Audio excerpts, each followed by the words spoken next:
Coming up in this edition, Ghana's economy is expected to recover significantly this year as Fitch Solutions forecast that budget deficit in relation to the size of the economy would narrow to 5.7% this year. We have details from Fitch Solutions Media Review of Sub-Saharan Africa.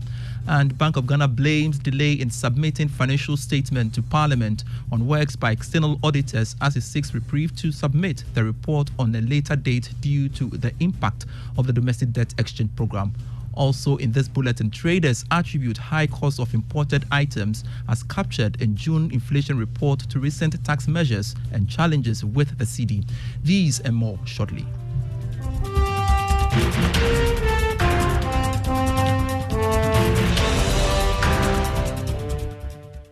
Thanks for your company. I am Pius Kojupaka. To the details.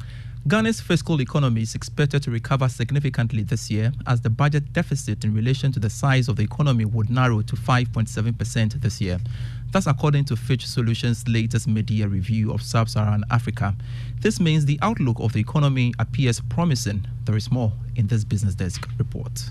The UK firm said the narrowing of the deficit is as a result of the International Monetary Fund directed fiscal consolidation alongside the suspension of interest payments. It explained that the expected improved fiscal economy is underpinned by the restructuring of Ghana's domestic debt alongside the introduction of new taxes.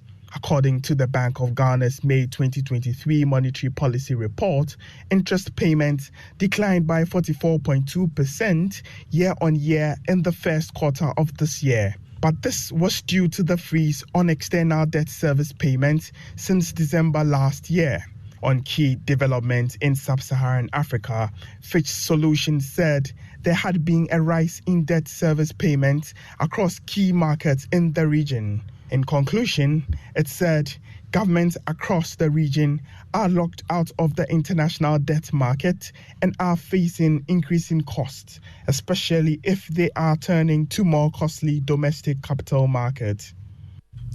A Business Desk report. Now, the Bank of Ghana has explained that delays by external auditors prevented the central bank from filing its financial statement to Parliament. According to the bank, the impact of the domestic debt exchange program affected the timeline for submitting the statement to the legislature. Ranking member of the Finance Committee of Parliament, Isaac Adongo, yesterday accused the governor of the Bank of Ghana for breaching the Banking Act by failing to file the bank's financial statement. But reacting to the issue, head of research Philip Abredu-Otu assured that the bank will work fast to present the statement. In the case of the Bank of Ghana, we also were affected by the domestic debt exchange, and our external auditors requested that they needed more time to do a more thorough job. So the Bank of Ghana wrote to the finance minister, who we report to ask for an extension of that deadline to the end of July. But I think you will recall that if you look at section 58(1)(b) of the law of the Bank of Ghana Act 2002, it requires the Bank of Ghana to submit to the finance minister. Philip Abredu-Otu is the head of research at the Bank of Ghana. To one of our headline stories, and traders are linking the high cost of imported items on the market to recent tax measures and challenges with the Ghana cedi. The Ghana Statistical Service data on June inflation showed that the high cost of imported items was a major driver for the marginal increase in general price levels for last month. Many are expecting the cedi's margin stability to impact on prices of imported items. But President of the Ghana Union of Traders Association, Joseph Obeng, says government policy measures have not helped the situation. Because cost of doing business in the country is still very high, and the inflation that we are suffering here in the country is a cost push one, and that's why inflation is still on the higher side until we work on the cost of doing business by reducing some of these taxes that is put on us. We are not going to see any significant reduction of inflation because the number of taxes that we are made to pay when we are clearing our goods, the benchmark reduction has also resulted that the duty rates have gone up. Exchange rate that is used to for the purposes for duty payment have all gone up, and this directly affects the prices of imported goods as is indicated in the market. Meanwhile, the General Agricultural Workers Union has reiterated that the rising food inflation in the country calls for reassessment of the Planting for Food and Jobs program. General Secretary of the union, Edward Kariwe, pointed out that food prices should have ordinarily witnessed some stability as the country approaches the harvest season in August. Under normal circumstances, as we have exited the lean season, that is between February to March and April, then food inflation should be coming down because there will be the southern part of the country around this time begins to harvest. That is July, August, begin to harvest. And that is supposed to bring down food prices and food inflation. Still on inflation, economist Professor Lord Mensah has stated that government may struggle to bring down inflation due to the current IMF program. Professor Mensah advised government to complement the works of the Bank of Ghana to stabilize prices. Looking at the kind of IMF program we have, I see fighting inflation to be difficult in the sense that we have one hand of the program telling government to raise revenue through taxes, and whatever the case may be, these revenue taxes, business will not absorb them. Business are going to pass them through to the consumer and thereby building up into prices. On one side, it is expected that government increase, monetary policy to tighten the monetary, space so that they can control inflation. So Professor Lord Mensah is an economist. Away from inflation-related story, the chief executive of Maxwell Investments Group, Dr. Maxwell Ampon, is urging business leaders to set up training programs for their stakeholders in order to promote efficiency. Dr. Ampon was speaking to Joy Business after a short ceremony to begin a collaboration with Josport Group to train some supply chain practitioners in the country. The SDGs and under AU Agenda 2063 education is very much highlighted, and we are trying to do our best as suppliers of impact products and impact services to be able to contribute materially to these two agenda. And in a normal daily activities, logistics, supply chain forms a very big part of it. So that is why we chose the topic of logistics management and procurement and supply chain as the topic for the first training session, which is a reminder, you're still listening to the Joy Business Report.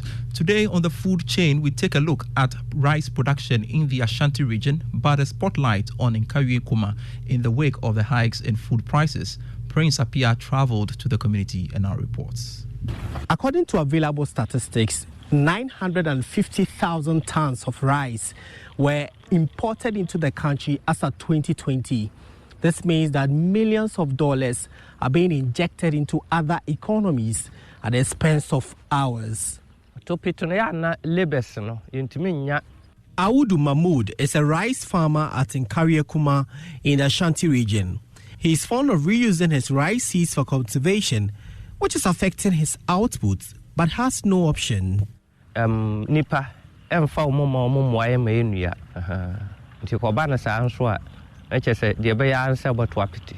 Okay, semehwe anapa na ye de na ena na ye kama esene enkae ni nyina efe, but ye farmers na ye ntanua we no. Agric Extension Officer at Infensi Operational Area, Jonas Ejeminta, has been observing this situation is affecting production levels in this area. Because of the seed that they are using, that is why they do that, because of the germination. They don't do the germination tests. But here we did the germination test for them to see that the variety that they are going to crop can germinate. So when we realize that the seed is about 90 or 85% germination, then you have planted in 2 or 3. Seed scientist at the Crop Research Institute, Isaac Osetutu, is worried about the situation and prefers some solutions. Because right now in Ghana, rice importation is on the ascendancy. And so how can we decrease the rate of importation and bridge up the gap between the importation and the local production? And so one way that we can help to boost the rice production is through getting access to quality improved seeds. And these seeds could only be accessed when we get it from a rice source. And so we from Crop Research have come out with a very good and improved variety that can enhance productivity. Meanwhile, Deputy Director at the Crop Research Institute, Professor Marianne Quinn, says new technologies are available to support farmers to increase yield in this situation. They can plant and get good yield of their seed. And we've taken them through the way they do their planting and the way it's preferred. And it's technology improvement. So it's very important for us as an institute that the technologies that we develop are transferred to the farmers and they utilize it for improved livelihoods. We work together with the Ministry of Agric, their directors and their extension agents, so that they take the technologies down to the farmers to ensure that they are adapting demand-driven technologies. If nothing is done about this, the over 70% of farmers in this particular area would continue producing under expected cultivation every year. Prince Apia reporting.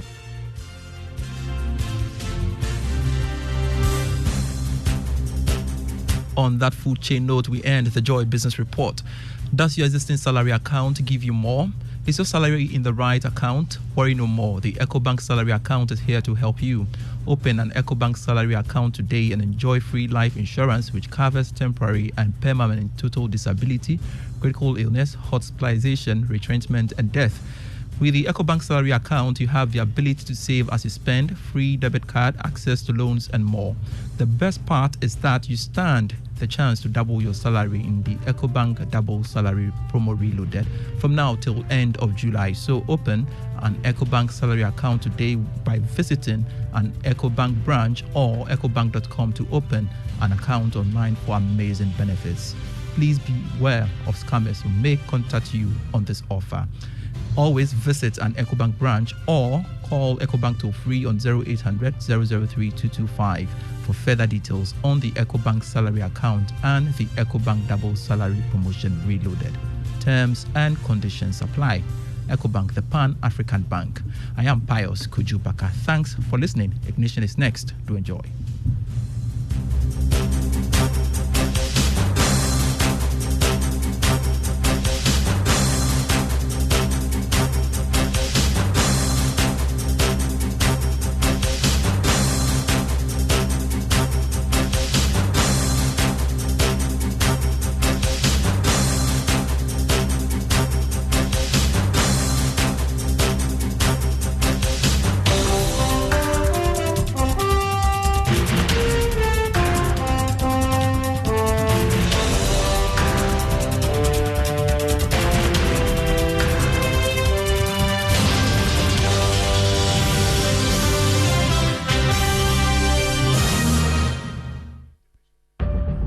Cargo handling can be so tiring. Having to shuffle between banks to make payments. And waiting hours for payment confirmation. And worst of all, incurring avoidable costs due to payment delays.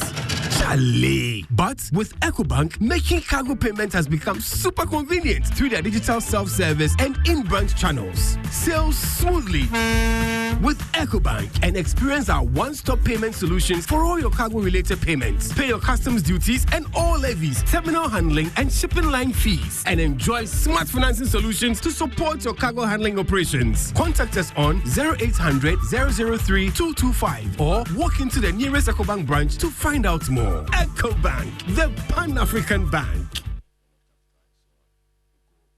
We bring you joy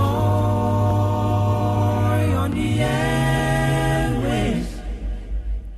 We bring you joy, lighting up your night, cool your day. So when you feel low, all you gotta do is turn on the power on your radio. Tune in, get joy instead.